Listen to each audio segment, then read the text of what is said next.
Hello and a very good afternoon to those in Europe and good morning to those in the US. So firstly, just going to take a preview of the headline bit of data out of the US today. So that's the University of Michigan Consumer Confidence.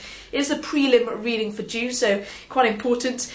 And we are expecting a decline from the previous. So previously it did come in at 79.3. Today, consensus is for 77.5.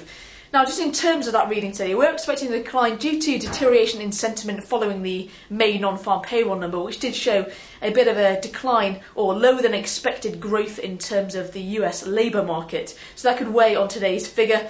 And in terms of the components, the inflation expectations, they could be affected by the falling gasoline prices that we have seen recently. Now, the one-year inflation expectation last time came in at 3%, 5-year previously came in at 2.7%, so it'll be interesting to see if those are changed today.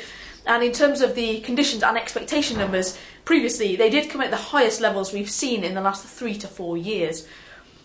Now, in terms of the expectations today, as already noted, the headline expected at 77.5, range low of 74, high expectation of 80, so any sort of reading outside that range could be quite interesting, could see some aggressive market moves.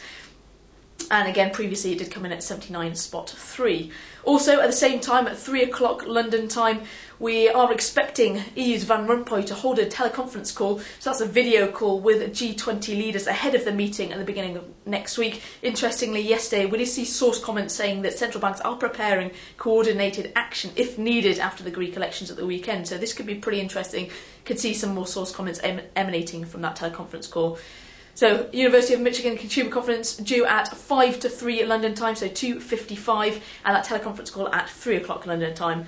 For the time being, that's enough from me. We'll have a wrap up for you at the Wall Street closing bell, but in the meantime, have yourself a great afternoon.